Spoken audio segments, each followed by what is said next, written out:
ತಾರಕಕ್ಕೇರಿದೆ ಮಧ್ಯ ಪಾಶ್ಚಿಮಾತ್ಯದ ಯುದ್ಧ. ಕತಾರ್ ಮೇಲೆ ಇರಾನ್ ಕ್ಷಿಪಣಿಗಳ ಸುರಿಮಳೆಯೇ ಸುರಿದಿರುವಂತದ್ದು. ಕತಾರ್ನ ಉತ್ತರ ಕೈಗಾರಿಕಾ ಪ್ರದೇಶ ಈಗ ಡ್ಯಾಮೇಜ್ ಆಗಿದೆ. ಇರಾನ್ ಕ್ಷಿಪಣಿಗಳ ಸುರಿಮಳೆಗೆ ಕೈಗಾರಿಕಾ ಪ್ರದೇಶ ಡ್ಯಾಮೇಜ್ ಆಗಿರುವಂತದ್ದು. ಹಾನಿಯ ಬಗ್ಗೆ ಕತಾರ್ನಿಂದ ಅಧಿಕೃತವಾಗಿ ಮಾಹಿತಿಯನ್ನ ನೀಡಲಾಗಿದೆ. ಪ್ರಮುಖವಾಗಿ ಮಧ್ಯಪ್ರಾಚ್ಯದ ಯುದ್ಧದಿಂದ ಸದ್ಯಕ್ಕೆ ಈ ಒಂದು ಯುದ್ಧ ಮುಗಿಯುವ ಲಕ್ಷಣಗಳು ಕಾಣ್ತಾ ಇಲ್ಲ. ಕತಾರ್ನ ಉತ್ತರ ಕೈಗಾರಿಕಾ ಪ್ರದೇಶ ಡ್ಯಾಮೇಜ್ ಆಗಿದೆ. ಈ ಕೈಗಾರಿಕಾ ಪ್ರದೇಶದ ಮೇಲೆ ಸದ್ಯಕ್ಕೆ ಕ್ಷಿಪಣಿಗಳ ದಾಳಿಯನ್ನ ಮಾಡಲಾಗಿದೆ. ಈ ಬಗ್ಗೆ ಅಧಿಕೃತವಾಗಿ ಮಾಹಿತಿಯನ್ನ ಕೂಡ ಕೊಡಲಾಗಿದೆ. ಒಂದು ಕಡೆ ಈ ಯುದ್ಧದ ಭೀಕರತೆ ಮತ್ತಷ್ಟು ದಿನದಿಂದ ದಿನಕ್ಕೆ ಜಾಸ್ತಿ ಆಗ್ತಾ ಇದೆ. ಎಲ್ಲಾ ಕಟ್ಟಡಗಳನ್ನ ಕೂಡ ನೆಲಸಮ ಮಾಡಲಾಗ್ತಾ ಇದೆ. ಅದರಲ್ಲೂ ಕೂಡ ಕತಾರ್ನ ಕೈಗಾರಿಕಾ ಪ್ರದೇಶವನ್ನ ಗುರಿಯಾಗಿರಿಸಿಕೊಂಡು ದಾಳಿಯನ್ನ ಮಾಡಲಾಗಿತ್ತು. ಆ ದಾಳಿಯಿಂದ ಈಗ ಅಲ್ಲಿ ಆಗಿರುವಂತಹ ಹಾನಿಯ ಬಗ್ಗೆ, ಅಂದ್ರೆ ಆ ಕೈಗಾರಿಕಾ ಪ್ರದೇಶದ ಡ್ಯಾಮೇಜ್ ಬಗ್ಗೆ ಮಾಹಿತಿ ಹೊರ ಹಾಕಲಾಗಿದೆ ಅಧಿಕೃತವಾಗಿ ಕತಾರ್ನಿಂದ.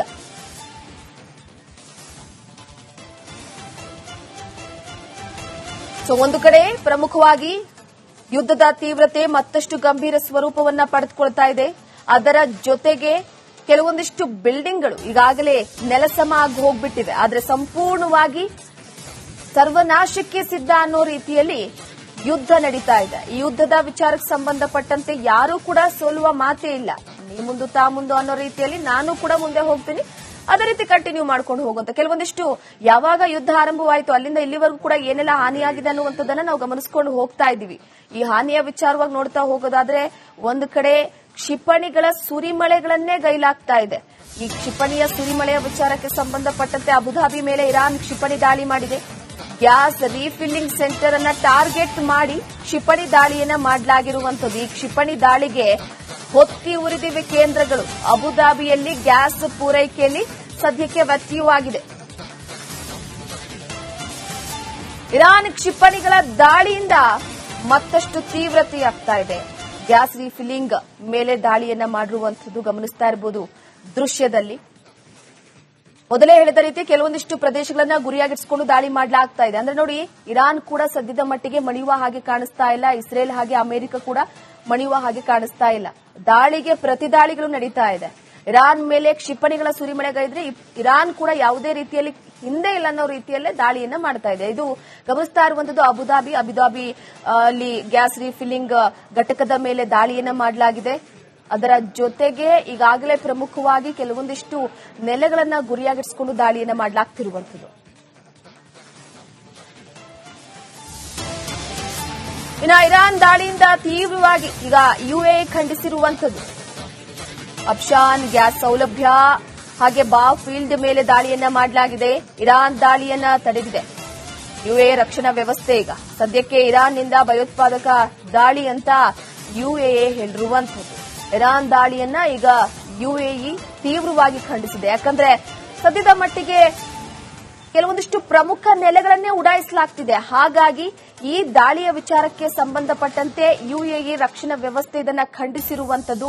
ಇದೊಂದು ಭಯೋತ್ಪಾದಕ ದಾಳಿ ಅಂತ ಇರಾನ್ನಿಂದ ಏನ್ ದಾಳಿ ಮಾಡಲಾಗಿತ್ತೋ ಆ ದಾಳಿಯನ್ನ ಭಯೋತ್ಪಾದಕ ದಾಳಿ ಎನ್ನುವ ಮುಖಾಂತರವಾಗಿ ಖಂಡನೆಯನ್ನ ವ್ಯಕ್ತಪಡಿಸಿರುವಂತದ್ದು. ಗ್ಯಾಸ್ ರೀಫಿಲ್ಲಿಂಗ್ ಘಟಕದ ಮೇಲೆ ಏಕಾಏಕಿಯಾಗಿ ಕ್ಷಿಪಣಿಗಳ ಸುರಿಮಳೆಗೈಲಾಯಿತು.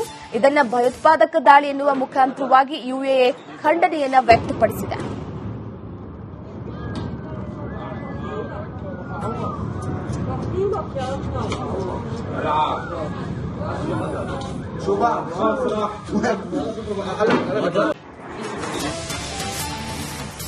ಇರಾನ್ ವಿರುದ್ಧ ರಣಭೀಕರ ಯುದ್ಧಕ್ಕೆ ಟ್ರಂಪ್ ಸಿದ್ಧತೆಯನ್ನ ಮಾಡಿಕೊಳ್ಳುತ್ತಿದ್ದಾರೆ.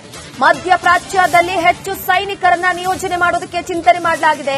ಸಾವಿರಾರು ಸೈನಿಕರನ್ನ ನಿಯೋಜಿಸುವುದಕ್ಕೆ ಟ್ರಂಪ್ ಪ್ಲಾನ್ ಮಾಡಿದ್ದಾರೆ. ನೋಡಿ, ಇರಾನ್ ಅನ್ನ ಸರ್ವನಾಶ ಮಾಡಿಯೇ ತೀರ್ತೀನಿ ಅಂತ ಟ್ರಂಪ್ ಒಂದು ಕಡೆ ಶಪಥಗೈದಿದ್ದಾರೆ. ಮಧ್ಯಪ್ರಾಚ್ಯದಲ್ಲಿ ಹೆಚ್ಚಿನ ಸೈನಿಕರನ್ನ ನಿಯೋಜನೆ ಮಾಡೋದಕ್ಕೆ ಟ್ರಂಪ್ ಪ್ಲಾನ್ ಮಾಡಿರುವಂತದ್ದು.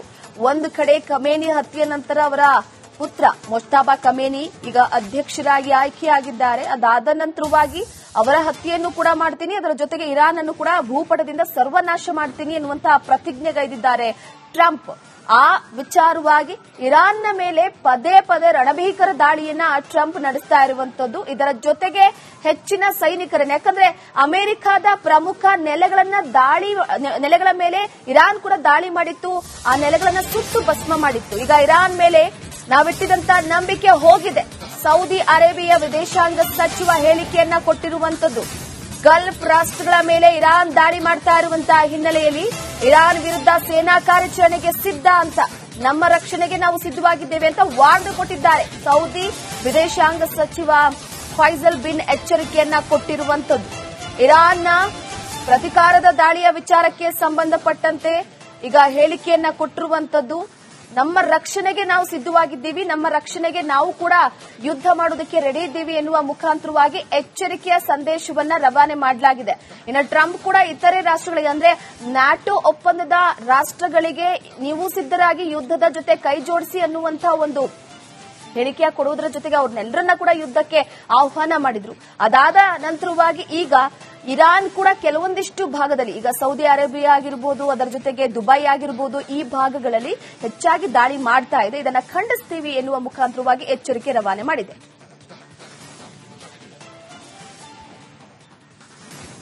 ತಾರಕಕ್ಕೇರಿದೆ ಮಧ್ಯ ಪಾಶ್ಚಿಮಾತ್ಯದ ಯುದ್ಧ. ಕತಾರ್ ಮೇಲೆ ಇರಾನ್ ಕ್ಷಿಪಣಿಗಳ ಸುರಿಮಳೆಯೇ ಸುರಿದಿರುವಂತದ್ದು. ಕತಾರ್ನ ಉತ್ತರ ಕೈಗಾರಿಕಾ ಪ್ರದೇಶ ಈಗ ಡ್ಯಾಮೇಜ್ ಆಗಿದೆ. ಇರಾನ್ ಕ್ಷಿಪಣಿಗಳ ಸುರಿಮಳೆಗೆ ಕೈಗಾರಿಕಾ ಪ್ರದೇಶ ಡ್ಯಾಮೇಜ್ ಆಗಿರುವಂತದ್ದು.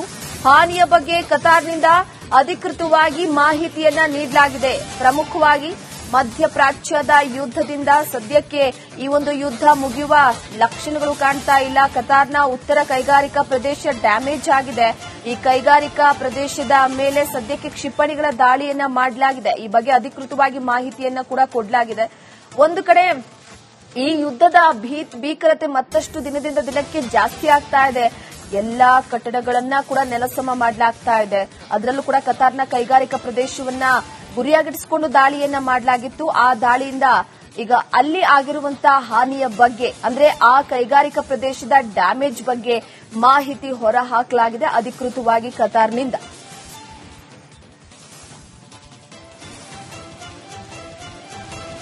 ಒಂದು ಕಡೆ ಪ್ರಮುಖವಾಗಿ ಯುದ್ಧದ ತೀವ್ರತೆ ಮತ್ತಷ್ಟು ಗಂಭೀರ ಸ್ವರೂಪವನ್ನ ಪಡೆದುಕೊಳ್ತಾ ಇದೆ. ಅದರ ಜೊತೆಗೆ ಕೆಲವೊಂದಿಷ್ಟು ಬಿಲ್ಡಿಂಗ್ಗಳು ಈಗಾಗಲೇ ನೆಲಸಮ ಆಗಿ ಹೋಗ್ಬಿಟ್ಟಿವೆ. ಆದರೆ ಸಂಪೂರ್ಣವಾಗಿ ಸರ್ವನಾಶಕ್ಕೆ ಸಿದ್ಧ ಅನ್ನೋ ರೀತಿಯಲ್ಲಿ ಯುದ್ಧ ನಡೀತಾ ಇದೆ. ಈ ಯುದ್ಧದ ವಿಚಾರಕ್ಕೆ ಸಂಬಂಧಪಟ್ಟಂತೆ ಯಾರೂ ಕೂಡ ಸೋಲುವ ಮಾತೇ ಇಲ್ಲ. ನೀ ಮುಂದು ತಾ ಮುಂದು ಅನ್ನೋ ರೀತಿಯಲ್ಲಿ ನಾನು ಕೂಡ ಮುಂದೆ ಹೋಗ್ತೀನಿ, ಅದೇ ರೀತಿ ಕಂಟಿನ್ಯೂ ಮಾಡ್ಕೊಂಡು ಹೋಗುವಂತ ಕೆಲವೊಂದಿಷ್ಟು ಯಾವಾಗ ಯುದ್ಧ ಆರಂಭವಾಯಿತು ಅಲ್ಲಿಂದ ಇಲ್ಲಿವರೆಗೂ ಕೂಡ ಏನೆಲ್ಲ ಹಾನಿಯಾಗಿದೆ ಅನ್ನುವಂಥದ್ದನ್ನ ನಾವು ಗಮನಿಸಿಕೊಂಡು ಹೋಗ್ತಾ ಇದ್ದೀವಿ. ಈ ಹಾನಿಯ ವಿಚಾರವಾಗಿ ನೋಡ್ತಾ ಹೋಗೋದಾದ್ರೆ ಒಂದು ಕಡೆ ಕ್ಷಿಪಣಿಗಳ ಸುರಿಮಳೆಗಳನ್ನೇ ಗೈಲಾಗ್ತಾ ಇದೆ. ಈ ಕ್ಷಿಪಣಿಯ ಸುರಿಮಳೆಯ ವಿಚಾರಕ್ಕೆ ಸಂಬಂಧಪಟ್ಟಂತೆ ಅಬುಧಾಬಿ ಮೇಲೆ ಇರಾನ್ ಕ್ಷಿಪಣಿ ದಾಳಿ ಮಾಡಿದೆ. ಗ್ಯಾಸ್ ರೀಫಿಲ್ಲಿಂಗ್ ಸೆಂಟರ್ ಅನ್ನ ಟಾರ್ಗೆಟ್ ಮಾಡಿ ಕ್ಷಿಪಣಿ ದಾಳಿಯನ್ನ ಮಾಡಲಾಗಿರುವಂತದ್ದು. ಈ ಕ್ಷಿಪಣಿ ದಾಳಿಗೆ ಹೊತ್ತಿ ಉರಿದಿವೆ ಕೇಂದ್ರಗಳು. ಅಬುಧಾಬಿಯಲ್ಲಿ ಗ್ಯಾಸ್ ಪೂರೈಕೆಯಲ್ಲಿ ಸದ್ಯಕ್ಕೆ ವ್ಯತ್ಯಯವಾಗಿದೆ. ಇರಾನ್ ಕ್ಷಿಪಣಿಗಳ ದಾಳಿಯಿಂದ ಮತ್ತಷ್ಟು ತೀವ್ರತೆಯಾಗ್ತಾ ಇದೆ. ಗ್ಯಾಸ್ ರೀಫಿಲ್ಲಿಂಗ್ ಮೇಲೆ ದಾಳಿಯನ್ನ ಮಾಡಿರುವಂತದ್ದು ಗಮನಿಸ್ತಾ ಇರಬಹುದು ದೃಶ್ಯದಲ್ಲಿ. ಮೊದಲೇ ಹೇಳಿದ ರೀತಿ ಕೆಲವೊಂದಿಷ್ಟು ಪ್ರದೇಶಗಳನ್ನ ಗುರಿಯಾಗಿರಿಸಿಕೊಂಡು ದಾಳಿ ಮಾಡಲಾಗ್ತಾ ಇದೆ. ಅಂದ್ರೆ ನೋಡಿ, ಇರಾನ್ ಕೂಡ ಸದ್ಯದ ಮಟ್ಟಿಗೆ ಮಣಿಯುವ ಹಾಗೆ ಕಾಣಿಸ್ತಾ ಇಲ್ಲ. ಇಸ್ರೇಲ್ ಹಾಗೆ ಅಮೆರಿಕ ಕೂಡ ಮಣಿಯುವ ಹಾಗೆ ಕಾಣಿಸ್ತಾ ಇಲ್ಲ. ದಾಳಿಗೆ ಪ್ರತಿ ದಾಳಿಗಳು ನಡೀತಾ ಇದೆ. ಇರಾನ್ ಮೇಲೆ ಕ್ಷಿಪಣಿಗಳ ಸುರಿಮಳೆಗಳಿದ್ರೆ ಇರಾನ್ ಕೂಡ